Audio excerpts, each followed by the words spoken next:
दोस्तों नमस्कार। आज के इस वीडियो में हम बात करेंगे इल्तुतमिश के जो विरोधी हैं उनके बारे में बात करेंगे। उन्होंने किस तरीके से उसको नुकसान पहुंचाने का प्रयास किया।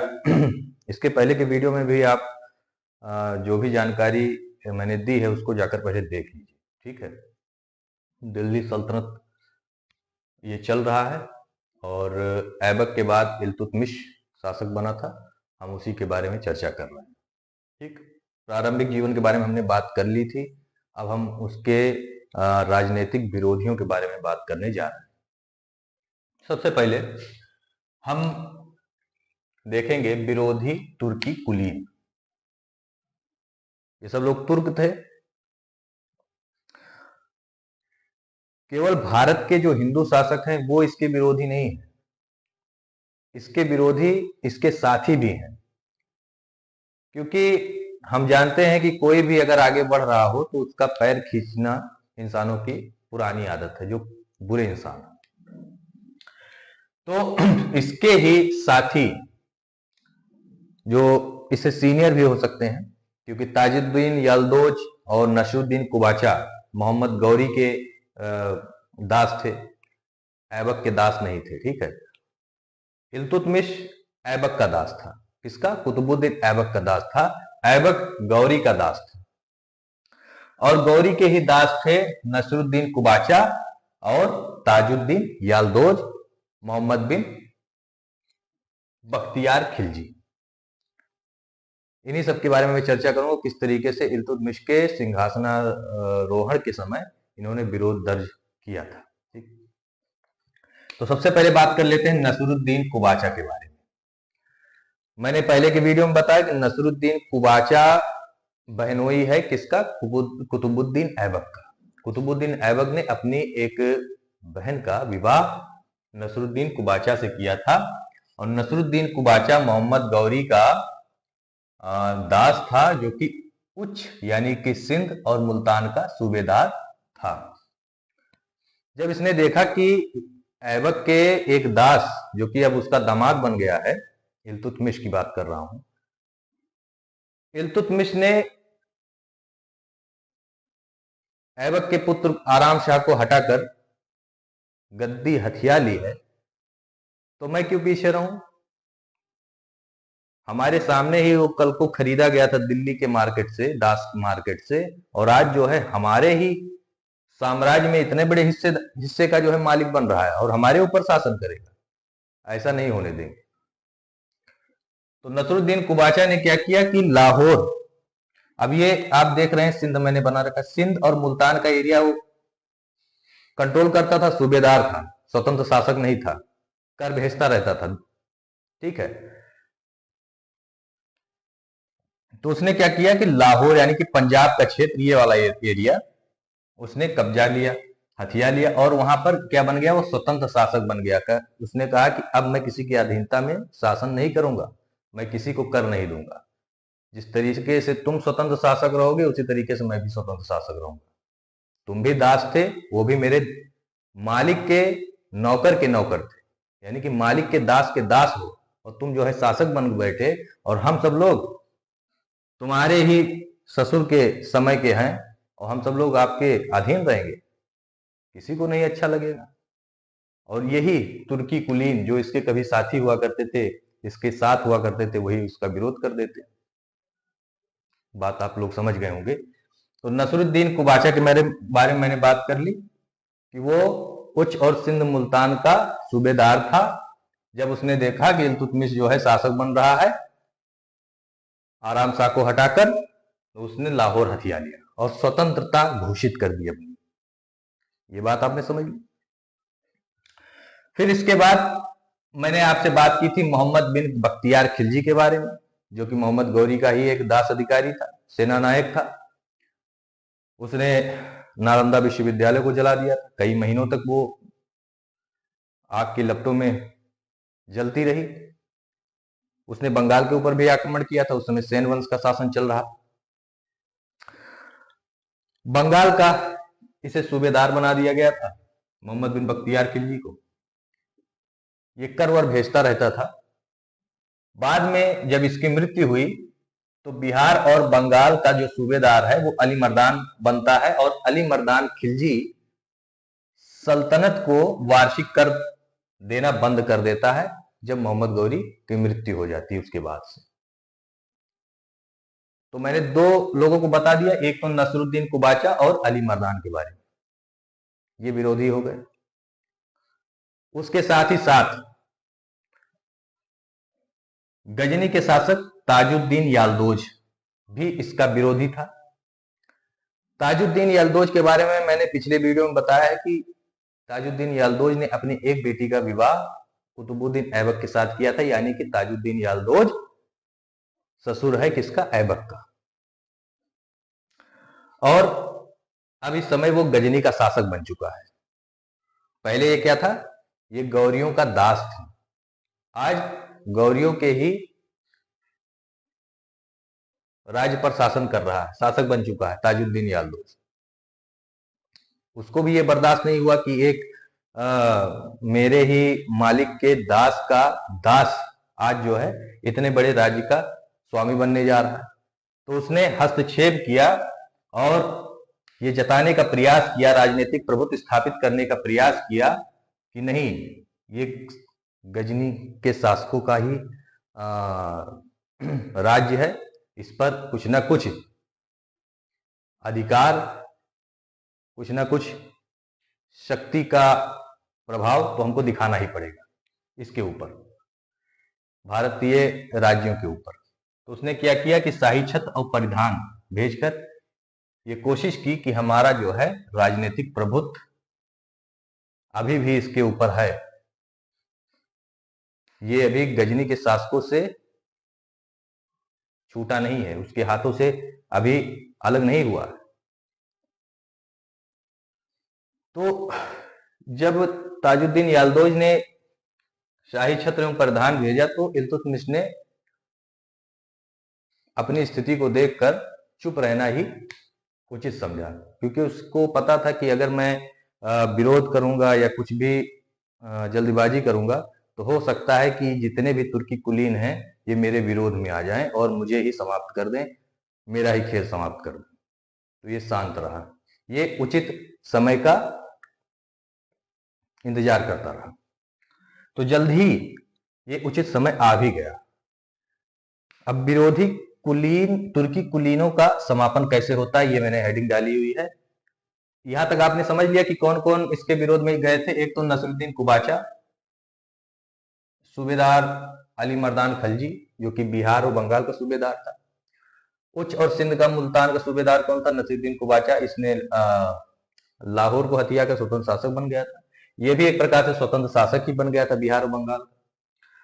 ताजुद्दीन याल्दोज गजनी के शासक हो गए थे, उसमें कोई उनका इसके इस क्षेत्र का कोई मतलब भाग वो नहीं लिए थे, लेकिन गजनी में ही बैठकर उन्होंने राजनीतिक प्रभुत्व स्थापित करने का प्रयास किया। तो एक प्रकार से इतने लोगों ने इसका विरोध करना शुरू कर दिया। अब इनका समापन भी होना है क्योंकि ये बहुत लंबे समय तक शासन करता है इल्तुतमिश। तो समापन कैसे होता है? पहले तो हम देखते हैं ताजुद्दीन याल्दोज का। ताजुद्दीन याल्दोज ऐबक का ससुर, उसका अंत होता है 1215 से 1216 के बीच में ख्वारिज्म के शाह। ख्वारिज्म के शाह का मतलब है कि ईरान के शासक के बारे में बात कर रहे हैं। ईरान का एक भूभाग जिसको ख्वारिज्म कहा जाता था वो, तो उसी का शासक है अलाउद्दीन मोहम्मद। जब भी मैं ख्वारिज्म की बात करूं तो आप ये समझ जाइएगा कि ईरान की मैं बात कर रहा हूं। तो ईरान के शाह अलाउद्दीन महमूद ने याल्दोज को पराजित कर दिया। ईरान से सेना गई गजनी, गजनी से इनको पराजित किया गया और गजनी से ये भाग खड़ा हुआ। कौन? याल्दोज। ताजुद्दीन याल्दोज जो है वो गजनी से भाग खड़ा हुआ और कहां गया? लाहौर गया, पंजाब के क्षेत्र में। और यहां पर मैंने पहले बता दिया कि पंजाब के क्षेत्र में, लाहौर के क्षेत्र में कौन बैठा हुआ है? नसरुद्दीन कुबाचा। नसरुद्दीन कुबाचा को हराकर भगा दिया वहां से। नसरुद्दीन कुबाचा भग गया, मुल्तान और सिंध पर अब शासन कर रहा है। ठीक है, कौन? कुबाचा।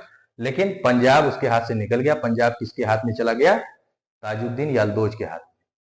ताजुद्दीन याल्दोज वही गजनी शासक जिसने शाही छत्र और परिधान भेजा था इल्तुतमिश के लिए। तो एक प्रकार से शक्ति भी घटी। तो जब ये यहां पर आ गया, पंजाब में आ गया कौन, ताजुद्दीन यालदोज, तो इसने फिर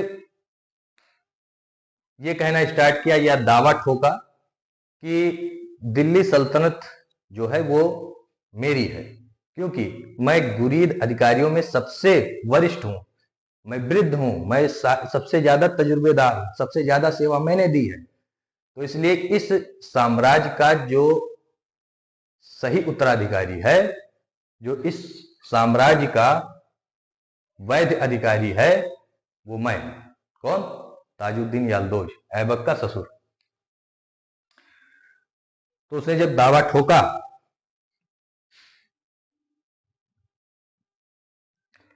तो इल्तुतमिश के लिए करो या मरो की स्थिति आ गई। उसने फिर अपनी सेना तैयार की, यलदोज ने अपनी सेना तैयार की, और जहां पर मोहम्मद गौरी ने पृथ्वीराज चौहान से युद्ध किया था, पहली बार हारा था, दूसरी बार जीत गया था, पृथ्वीराज चौहान हार गए थे दूसरे तराइन के युद्ध में, उसी तराइन के मैदान में ताजुद्दीन यालदोज भी पराजित हुआ। किससे? इल्तुतमिश से। की बात समझ गए आप? तराइन के मैदान में यालदोज की सेना पराजित हुई। अब यालदोज को युद्ध भूमि में मारा नहीं गया, वहां पर इसको कैद कर लिया गया, कैद करके बंदायूं में रखा गया।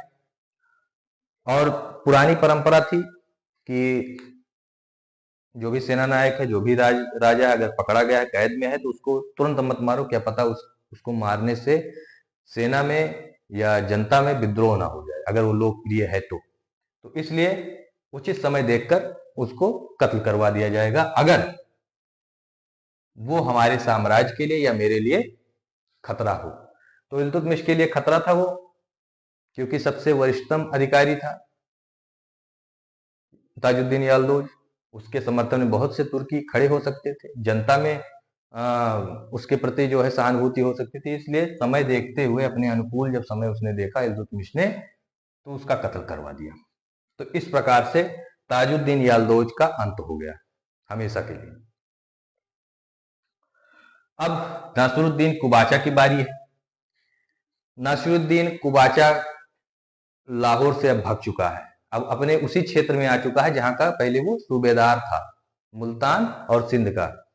हालांकि मुल्तान और सिंध का वो अभी स्वतंत्र शासक बना हुआ है। तो अब क्या होता है कि जब सेना तराइन में यालदोज को हराती है इल्तुतमिश की सेना, तो नासिरुद्दीन कुबाचा क्या करता है, जाकर लाहौर पर कब्जा कर लेता है। भाई वो मुल्तान बैठा हुआ था, उसने देखा कि यालदोज तो गया है तराइन युद्ध करने के लिए, अब यही स्थिति है कि लाओ मैं कब्जा कर लेता हूं लाहौर पर। तो मुल्तान से उठा वो लाहौर कब्जा कर लिया, सिंध और मुल्तान से जब कब्जा किया, तो इल्तुतमिश जब इसको पराजित करता है यालदोज को, तो उसकी विशाल सेना फिर इसके बाद अग्रसर हो जाती लाहौर की तरफ। और जब लाहौर की तरफ जब अग्रसर होती है, तो उस सेना को देखकर कुबाचा डर जाता है, भाग जाता है वहां से, और मुल्तान की तरफ भाग जाता है। लेकिन नसरुद्दीन कुबाचा की सेना को भागता हुआ देख वो रुकता नहीं। कौन नहीं रुकता? इल्तुतमिश। वो इनका पीछा करता है, और चिनाब नदी के तट पर एक मंसूरा नाम का स्थान है, वहां पर इस सेना को पराजित कर दिया जाता है। किस सेना को? कुबाचा की सेना को पराजित कर दिया जाता है, और कुबाचा भाग जाता है सिंध। इल्तुतमिश इसके बाद इसका पीछा नहीं करता, इसकी सेना का दोबारा पीछा नहीं करता। हालांकि कुबाचा से लाहौर और मुल्तान छीन लेता है। अच्छा, पीछा क्यों नहीं करता, यह भी एक विचार का विषय है। तो हमको समझ में आता है कि उत्तर पश्चिमी जो सीमा थी, जो इसके साम्राज्य की उत्तर पश्चिमी सीमा थी, जैसे कि मैंने बताया कि अफगानिस्तान से ताजुद्दीन यालदोज आ गया था, पंजाब में मंगोल भी उस समय परेशान करने की स्थिति में थे, तो इसलिए इसका एकदम दक्षिण में जाना उचित नहीं था, क्योंकि इसकी उत्तरी पश्चिमी सीमा कमजोर थी सुरक्षा की दृष्टि से। वो यहीं पर रुक गया, मुल्तान से आगे नहीं बढ़ा, सिंध की तरफ नहीं गया। वो फिर से अपने राज्य लौट गया और उत्तरी पश्चिमी सीमा की सुरक्षा में लग गया। कुबाचा लाहौर और मुल्तान की तरफ दोबारा नहीं देखता है। सिंध के एरिया में, मान लीजिए सिंध के एरिया में वो रहता है और स्वतंत्र शासक के रूप में रहता है जब तक उसकी मृत्यु नहीं हो जाती है। 1227 ईस्वी तक वो स्वतंत्र शासक के रूप में वहां पर शासन करता है। आगे मैं बताऊंगा कि बाद में इल्तुतमिश ने इसके ऊपर आक्रमण किया 1227 में और सशस्त्र घेराबंदी करके इसको मजबूर कर दिया कि ये नदी में कूद जाए, और नदी में कूद कर ये जान बचाने की कोशिश कर रहा था, लेकिन ये उसी नदी के पानी में डूबकर मर गया। ठीक है, तो आज की इस वीडियो में इतना ही। आगे मैं नए टॉपिक के साथ इसी के आगे के बारे में मैं बताऊंगा, मतलब इल्तुतमिश के बारे में ही बताऊंगा, क्योंकि अभी खत्म नहीं हुआ है। और मैं आपके साथ पहले ही बता चुका हूं, बेईमानी नहीं करना चाहता हूं, एक एक चीज स्टेप बाय स्टेप चलना चाहता हूं ताकि आपको हर चीज क्लियर रहे। और जो भी अभी आए हैं इस वीडियो को देख रहे हैं, तो पहले जाकर आप प्लेलिस्ट जाइए, वहां से देखना स्टार्ट कीजिए शुरू से, क्योंकि इतिहास में अगर एक कड़ी छूटी तो आपको समझने में बड़ी दिक्कत हो जाएगी। चलिए मुझे इजाजत दीजिए। जय हिंद, वंदे मातरम, भारत माता की जय।